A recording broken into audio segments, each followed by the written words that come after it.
புதுக்கோட்டை மாவட்டம் அரிப்பள ஊராட்சி ஒன்றியத்துக்கு உட்பட்ட செங்கிரை ஊராட்சி மன்ற தலைவர்களை சந்திக்க வந்திருக்கோம்.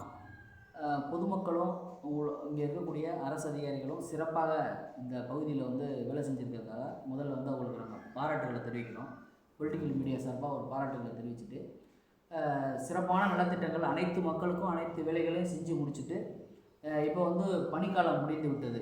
பனிக்காலம் முடிந்து அவங்களால இனி வரும் காலங்களில் என்னென்ன வேலைகள் செய்யணும் அப்படிங்கிறத ஊராட்சி மன்ற தலைவர் அவர்கள் சார்பாகவும் துணைத் தலைவர் அவர் வார்டு உறுப்பினர் அவங்க தலைவர் சார்பாக அவங்க பேசுவாங்க. சார், உங்களுடைய நம்ம கிராமத்து சார்பாக என்னென்ன அடிப்படை கோரிக்கைகள் இருக்கிறது? சார், பஞ்சாயத்து அலுவலக கட்டிடம் கட்டி ரொம்ப நாள் ஆச்சு. 95 கட்டப்பட்டது. இன்றைக்கி வரையும் அந்த கட்டடம் டேமேஜாக இருக்குது. 2 புயலை தாண்டிட்டு வந்துருச்சு. இப்போ புயலில் ரொம்ப முழுக ஆரம்பிச்சு. அந்த கட்டடம் தேவை. எங்களுக்கு ரோடு போட்டு 7 வருஷம் ஆச்சு. அதிமுகவில் போட்டது அனைத்து ரோடுமே 1 கிலோமீட்டர் 1.5 கிலோமீட்டர் இப்படி தான் வச்சு போட்டோம். ஏன்னா அது கரெக்டாக விஷுவலாக போட்டு விட்டு ரோடுக்கு இது பண்ணிக்கலாம். அந்த ரோடு எல்லாமே டேமேஜ். அந்த ரோடுகளில் சரி பண்ணி தரணும். எங்களுக்கு பிளே கிரவுண்டுக்கு ஒரு 10 ஏக்கர் இடத்த கவர்மெண்ட் இடத்த நம்ம இடத்த கையாட பண்ணி கவர்மெண்ட் இடத்த நம்ம பிளே கிரவுண்டுக்கு தனியாக கொடுத்தோம். அதில் 6 ஏக்கருக்கு ப்ரொபோசல் கொண்டு போனாங்க. எல்லாம் ப்ரொபோசல் ஆகி இடம்லாம் தேர்வு பண்ணாங்க. அதுக்கப்புறம் என்ன வேலை நடந்துச்சுன்னே தெரியல, அப்படியே ஸ்டாப் ஆகிடுச்சு. அது உங்களோட பிரதான கோரிக்கையாக இருக்குது. ஆமாம், நான் இது கேட்குறது ஃபுல்லாகவே எங்கள் ஊருக்கு தேவைன்னு தான் கேட்குறேன். பிரதானங்கிறனால தான் கேட்குறேன். ஏன்னா ஊர் டெவலப் ஆனால் தான் உங்களுக்கு ஏதாச்சும் ஒரு வருமானம் வந்தால் தான் ஊர் டெவலப் ஆகும். அந்த வருமானத்துக்காண்டி தான் நம்ம ஒரு 10 ஏக்கர் எடுத்து கவர்மெண்ட்டுக்கே கொடுக்குறோம். அதை தேர்வு பண்ணிட்டு போயிட்டு அரசியல் தலையீட்டோடு நின்று போச்சு. இப்போ நாங்கள் ஒரு வருஷம் ஆச்சு இபிக்கு படம் கட்டினது.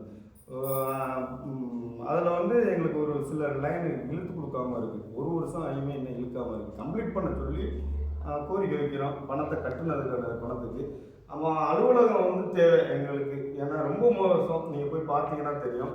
அந்த பிளே கிரவுண்டுக்கு 10 ஏக்கர் இடம் தேர்வு பண்ணி கொடுத்தோம். அதில் 6 ஏக்கர் அவங்க போதும்ட்டு போயிட்டாங்க. அந்த 6 ஏக்கர் ஒரு பிளே கிரவுண்டு அவங்க சொன்ன மாதிரி ஒரு ஸ்டேடியம், மினி ஸ்டேடியம் கொண்டு வரலாம். நல்லா அருமையான இடம். அதை சுற்றி கவர்மெண்ட் இடம் தான் ஒரு 250-300 ஏக்கர் கிடக்கு. அங்கிட்ட 6500 ஹெக்டரு காடு வனப்பகுதி தான் இருக்குது. அதுக்கு இடையில இருக்குது இந்த இடம். சூப்பராக இருக்கும். அந்த லொக்கேஷன் பார்த்தானாவே எல்லாருக்கும் பிடிக்கும். சமதளம். அதுக்கு பிளே கிரவுண்டு பார்த்துட்டு போய் தான் அவங்க தேர்வு பண்ணாங்க. அது அப்படியே ஸ்டாப் ஆகிருக்கு. அதை சரி பண்ணி தரணும். இருக்கிற ரோடுகளை சரி பண்ணி கொடுத்தாங்கன்னா போதும், நல்லாயிருக்கும். இந்த முதல்நிலை ஊராட்சியாக அப்போத்தான் தேர்வாகும். இப்போ நாங்கள் இன்னும் கம்ப்ளீட் பண்ணல. ஒரு 40% கூட வேலை இந்த ஊருக்குள்ளே ஒரு முறையாக எல்லாம் கம்ப்ளீட் பண்ணோம், நிறைவாக இருக்கணும் அப்படின்னு இல்லை. கேட்குறது கிடைச்சிருந்தா கிடைச்சிருவாங்க. எல்லாம் கம்ப்ளீட் பண்ணிக்கலாம். இனிமையாச்சும் பதவி இல்லை, இனிமையாச்சும் எங்கள் ஊருக்கு தான் செய்யணும். செஞ்சால் போதும். இன்னும் ஒரு வருஷம் எப்படியும் பெண்டிங்கில் தான் கிடக்க போகுது. செக்ரட்டரி தான் செக்ரட்டரியும் வீடியோ பண்ண போகிறாங்க. இந்த ஒரு வருஷத்துக்குள்ளே நாங்கள் இருக்கும்போது தான் கேட்டு கிடைக்கல. இந்த ஒரு வருஷத்துக்குள்ளே பண்ணாங்கன்னா கூட சந்தோஷம் தான்.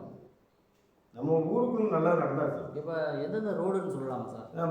செங்கிரியில் 3 ரோடு இருக்குது. பள்ளிவாசல்லேருந்து செல்லியம்மன் கோவில் வரையுமே அது எப்படி பார்த்தாலும் சிக்சாக்காக சுற்றி போவோம். 3 கிலோமீட்டர் வரும். நாங்கள் பிரித்து தான் போட முடியும். ஏன்னா இடையில சிசி காங்கிரீட் ரோடெலாம் போட்டிருக்கு. அது ஒன்று. அதே மாதிரி நம்ம உயர்ந்தம்மன் கோவில்னு ஆலங்குடியில் கோயில் இருக்குது. ஆண்டு ஊரணி இருக்குது. அந்த ஊரணியும் அது குடிதண்ணி ஊரணி. அந்த ஊரணியை சுற்றி அந்த கோயிலுக்கு போயிட்டு திருப்பி ரிட்டர்ன் ஆகிறதுக்கு ஒரு ரோடு. அது ஒரு 1.25 கிலோமீட்டர் வரும். ஆலங்குடியில் ஒரு புது ரோடு கேட்டாங்க. அது எப்படின்னா ஒரு மெயின் சாலையிலேருந்து நோம்புண்டு ஐயனார் கோயில்னு ஒரு கோயில் இருக்குது. அந்த கோயிலுக்கு போயிட்டு வெளியாகணும். இன்னொரு எக்ஸ்ட்ரா ஒரு லைனில் அது 1350 மீட்டர் நாங்கள் அளந்துட்டு வந்தோம். அது ஒன்று. அதே மாதிரி அரிமலை மெயின் ரோட்லேருந்து மீனாட்சி அம்மன் கோயில், இங்கே மதுரையில் இருக்க மீனாட்சி அம்மன் கோயில் எங்கள் ஊர்லேருந்து போனது ஐதீகம். அந்த கோயிலுக்கு போகிறதுக்கு ஒரு ரோடு இருக்கணும். நாங்கள் நல்லப்பிள்ளை பெற்ற ஊரணி அருவியிலேருந்து நாங்கள் இந்த ஊர் கிராமத்தில் கோயில் அதிகம். அந்த கோயில் நாங்கள் வருஷம் சாமி போடுறது. அந்த போகிறதுக்கு ஒரு 800 மீட்டர் வரும். பக்கத்தில் முன்னோடிகள் கோயில் இருக்குது, அடைக்கலநாதர் கோயில் இருக்குது, ஐயனார் கோயில் இருக்குது. இந்த ஏரியா சுற்றி போகிறதுக்கு ஒரு 800-900 மீட்டர் வரும். அந்த ரோடு வேணும் சார். எங்கள் பாலம் கல்வெட்டுலாம் ஏகப்பட்டது வேணும் சார். கழிவுநீர் வாய்க்கால் முறையாக போட்டு விட்டோம்னா நேராக தண்ணி கம்மாய்க்கு அந்த மாதிரி இருக்குது சார். டெவலப் பண்ண வேண்டியது 1000 இருக்குது சார். எங்கள் கிராமத்தில் 4 குக்கிராமம் 4 குக்கிராமத்துக்கும் வேணும். இப்போ அதே மாதிரி ஆண்டிப்பட்டியிலேருந்து பட்டைக்காடு அந்த ரோடும் ஒரு 800-900 மீட்டர் வரும். அது ரொம்ப டேமேஜ் போட்டு 7 வருஷம் ஆச்சு. இது எல்லாமே நாங்கள் 7 வருஷத்துக்கு முன்னாடி ஒரே டயத்தில் போட்டதுனால அப்படியே டேமேஜ் ஆகிடுது. எல்லாத்தையும் போட்டு கொடுத்து இந்த பஞ்சாயத்து அலுவலகத்தை கட்டி கொடுத்தாங்கன்னா இந்த ஊர் ஓரளவு தண்ணீரே வரும். தண்ணி பிரச்சனை வந்து ஜேஜேஎம் பைப் லைன் வந்து சிங்கிரிக்கும் தான் கொடுக்கல.